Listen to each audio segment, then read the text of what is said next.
Hello friends. Shashi Agarwal channel के अंदर मैं आप सबका स्वागत करती हूँ, अभिनंदन करती हूँ, आशा व्यक्त करती हूँ कि आप सब लोग जो है सही अवस्था में हैं और अपनी जो स्टडी है उसके ऊपर फोकस बनाए हुए हैं। आज का जो हमारा सब्जेक्ट है वो है व्यष्टि अर्थशास्त्र, माइक्रो इकोनॉमिक्स, और जिसके अंदर हम बहुत ही महत्वपूर्ण जो विषय है घटती सीमांत उपयोगिता का नियम, जो कि एक बहुत ही महत्वपूर्ण क्वेश्चन है, उसको हम डिस्कस करेंगे। उसकी व्याख्या मैं आपको बताऊंगी।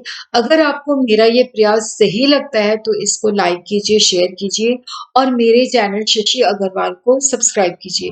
उसी साथ ही मैं आपको ये भी बताना चाहूंगी कि जो शशि अग्रवाल अर्थशास्त्र तथा लॉ क्लासेस हैं, वहां के अंदर हिंदी, इंग्लिश और पंजाबी के अंदर तीनों लैंग्वेजेस के अंदर जो है वीडियोस डलती हैं, लगातार डलती हैं। शशि अग्रवाल के अंदर कभी-कभी डाली जाती है हिंदी के अंदर। तो वो चैनल को भी आप सब्सक्राइब कर सकते हो अगर आपका मीडियम जो है हिंदी मीडियम का है। उसी तरह ये मेरी ऐप है, एडुसम ऐप है, जिसको आप गूगल प्ले स्टोर से डाउनलोड कर सकते हो। ये जो ऐप है commerce, economics and management students को काफ़ी सारा फ्री स्टडी मटेरियल और काफ़ी सारे फ्री मॉक टेस्ट प्रोवाइड करती है। उसी तरह काफ़ी सारे स्ट्रक्चर कस्टमाइज्ड कोर्सेज इंग्लिश और हिंदी के अंदर उपलब्ध हैं। तो यहाँ पे व्यष्टि, समष्टि और पब्लिक फाइनेंस का कोर्स भी उपलब्ध है। तो सबसे पहले हम घटती सीमांत उपयोगिता, ये नियम जो है हमारे रोजमर्रा की जिंदगी के अंदर लागू होता है। जैसे जैसे हमारे पास वस्तु की प्रत्येक अगली इकाई से मिलने वाली सीमांत उपयोगिता अन्य बातें समान रहने पर पिछली इकाई की तुलना से कम होती जाती है। जैसे मुझे बहुत जोर से भूख लगी है तो मैंने चपाती खाई, उस चपाती से मुझे सीमांत उपयोगिता काफी मिलती है। जब मैं दूसरी खाता हूँ तो पहले की अपेक्षा कम मिलती है, तीसरी खाता हूँ तो तीसरी के अंदर उससे भी दूसरी की अपेक्षा भी कम होती है। तो सीमांत उपयोगिता की इस घटना की प्रवृत्ति को ही घटती सीमांत उपयोगिता कहा जाता है। तो घटती सीमांत उपयोगिता का जो नियम है, जैसे अर्थशास्त्री बेंथम है, गॉसिन है, जेवंस है, मेजर है, वायरस ने इस नियम को विकसित किया।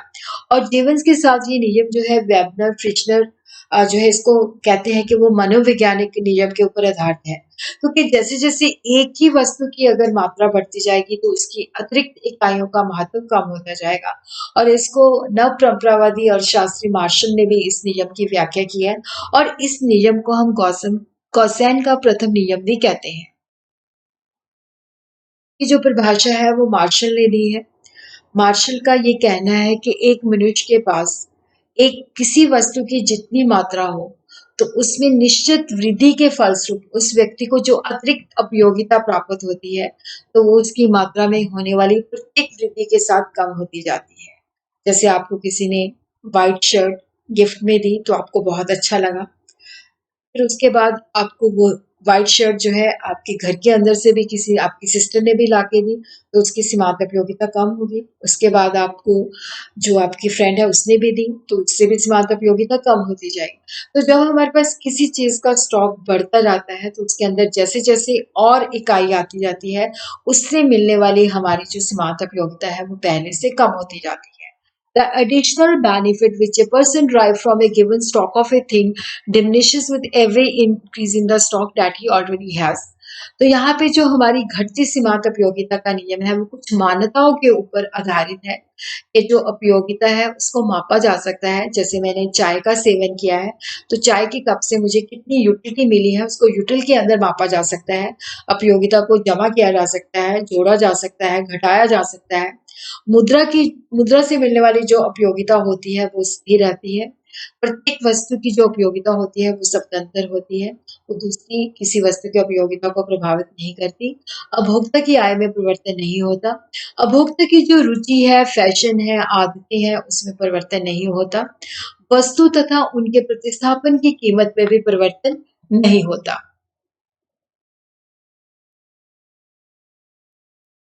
वस्तु का उपभोग निरंतर होता रहता है। ये नहीं कि अभी भूख लगी एक चपाती अभी खा ली, एक चपाती 1 घंटे के बाद की। तो यहाँ पे उपभोग जो है वो निरंतर होना चाहिए और वस्तु की हर इकाई समान गुण तथा आकार की होनी चाहिए। ऐसा नहीं है कि मुझे प्यास लगी है तो मैं चमचों से पानी पी रहा हूँ, या यहाँ पे जब हम खाना खा रहे हैं तो एक पूरी चपाती ना कि उसकी बाइट, उसी तरह जैसे एप्पल खा रहे हैं पूरा एप्पल ना कि उसकी बाइट। और एप्पल भी ऐसा नहीं होना चाहिए जैसे मान लो आप एप्पल कंज्यूम कर रहे हो तो पहला एप्पल खट्टा हो, दूसरा एप्पल फीका हो, ऐसा नहीं, हर एप्पल जो है जब भी हम उसको उपयोग करते हैं, कंज्यूम करते हैं, तो उस हर समान गुण तथा आकार की होनी चाहिए। अब इस नियम की व्याख्या जो है करेंगे, जैसे यहाँ पे हम देखते हैं नंबर ऑफ आइसक्रीम, तो ये यूनिट्स ऑफ आइसक्रीम है जो एक उपभोक्ता जो है उपभोग कर रहा है उसका, और ये उससे मिलने वाली मार्जिनल यूटिलिटी है। तो यहाँ पे हम देखते हैं कि जैसे-जैसे वो ज़्यादा यूनिट ऑफ आइसक्रीम कंज़्यूम करता है, उससे मिलने वाली जो सीमांत उपयोगिता है वो घटती जाती है। 5th यूनिट पे ये शून्य हो जाती है और 6th यूनिट पे ये नेगेटिव हो जाती है।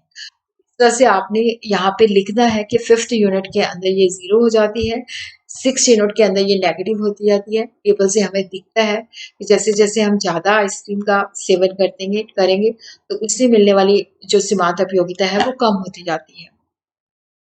इस तालिका से पता चलता है जैसे-जैसे हम आइसक्रीम का सेवन करते जाते हैं, उससे मिलने वाली सीमांत उपयोगिता कम होती जाती है।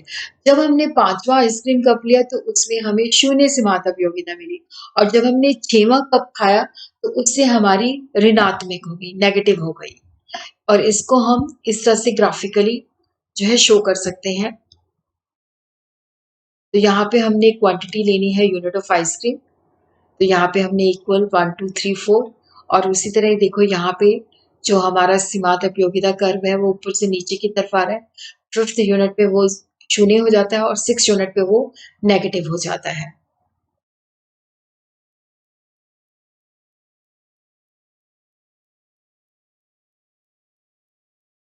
इस रेखा चित्र से हमें पता चलता है कि जैसे-जैसे हम आइसक्रीम का उपभोग करते जाते हैं, उससे मिलने वाली सीमांत उपयोगिता कम हो जाती है। 5वें कप पे वो शून्य हो जाती है और 6वें कप पे वो नेगेटिव ऋणात्मक हो जाती है। तो यहाँ पे कुछ अपवाद हैं जो कहते हैं कि जो घटती सीमांत उपयोगिता का नियम है, वो यहाँ पे लागू नहीं होता। जैसे दुर्लभ तथा विचित्र अवस्था वाली वस्तुएँ। ये कहा जाता है कि जैसे ये नियम जो है दुर्लभ तथा विचित्र वस्तुओं पे लागू नहीं होता। जैसे किसी व्यक्ति को पुराने सिक्के इकट्ठे करने का शौक होता है, डाक टिकट और दुर्लभ चित्र इकट्ठा करने का होता है। जैसे-जैसे उसके पास स्टॉक बढ़ता जाता है तो उसकी समानता उपयोगिता भी बढ़ती जाती है। परंतु ये भी अपवाद सही नहीं है। जैसे हम सिक्के इकट्ठे करते हैं, अगर एक ही देश के सिक्के हमारे पास ज़्यादा होते जाएँगे, तो उससे मिलने वाली समानता उपयोगिता कम हो जाती है। और उसी तरह ये कहा जाता है कि कोई अच्छी पुस्तक पढ़ते हैं या कोई अच्छा गीत सुनते हैं या सुंदर कविता या कोई मूवी देखते हैं तो बार-बार उसको सुनने से अधिक उपयोगिता मिलती है, परंतु ये अपवाद भी सही नहीं है।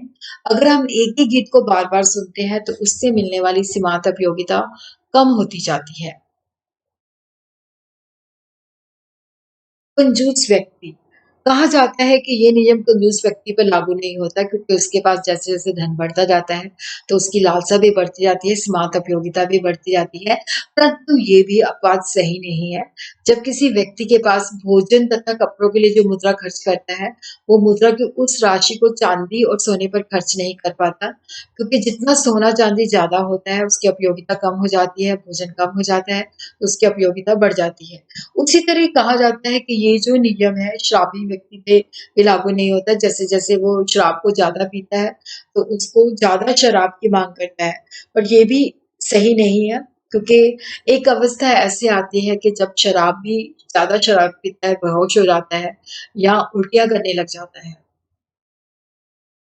प्रारंभिक इकाइयाँ जब किसी वस्तु की उपयुक्त मात्रा में नहीं प्रयोग किया जाता, जैसे मैंने पानी पिया, चमचों से पानी पी रही हूँ, तो जैसे-जैसे चमचे लेती जाऊँगी तो उससे मिलने वाली स्मार्ट उपयोगिता बढ़ जाएगी, पर ये अपवाद भी सही नहीं है। हमारा नियम की जो असम्पशन है वो है कि हमने यहाँ पे समान इकाई तथा आकार की जो है लेनी है। उसी तरह इसका जो कारण है, वस्तुएँ जो होती हैं पूर्ण स्थानापन्न होती हैं, ये वस्तुएँ जो होती हैं पूर्ण स्थानापन्न नहीं होती। और उसी तरह किसी विशेष आवश्यकता को हम पूरा कर सकते हैं, जैसे प्यास लगी है तो प्यास हम बुझा सकते हैं, भूख लगी है तो भूख लगती है। तो यहाँ पे हमारा सैचुरेशन पॉइंट पहुँच जाता है। तो उसके बाद अगर हम उस इकाई का उपयोग करते हैं तो उससे मिलने वाली जो सीमांत उपयोगिता होती है ऋणात्मक होती है। और उसी तरह प्रत्येक वस्तु के कई प्रयोग होते हैं, कुछ प्रयोग अधिक महत्वपूर्ण होते हैं, कुछ कम महत्वपूर्ण होते हैं। तो ये नियम के ज़्यादा महत्व वाले प्रयोग के अंदर हम पहले उसको वहाँ इस्तेमाल करते हैं। अगर हमारे पास दूध ज़्यादा मात्रा में होता है, तो हम उसको जो अधिक कम महत्वपूर्ण वाले होते हैं, वहाँ पे भी इस्तेमाल करते हैं। अगर हमारे पास दूध जो है कम मात्रा में है, तो घर के अंदर अगर कोई बीमार व्यक्ति है, बच्चा है, तो पहले वहाँ पे यूज़ किया जाता है। इस नियम की आलोचना की उपयोगिता जो मापा नहीं जा सकता। मुद्रा की सीमांत उपयोगिता स्थिर नहीं होती। जैसे मुद्रा हमारे पास कम हो जाती है, तो सीमांत उपयोगिता बढ़ जाती है। उसी तरह प्रत्येक वस्तु से मिलने वाली सीमांत उपयोगिता स्वतंत्र नहीं होती। जैसे मैंने संतरा खाया है, तो उसके बाद अगर मैं एप्पल खाऊँगी, तो संतरे से मिलने वाली सीमांत उपयोगिता उसको प्रभावित करती है।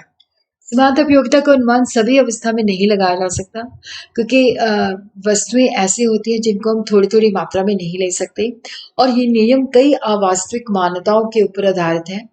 ये जैसे रुचि, इनकम, फैशन जो है, ये मानता है कि ये स्थिर है, बट वो बदलते रहते हैं।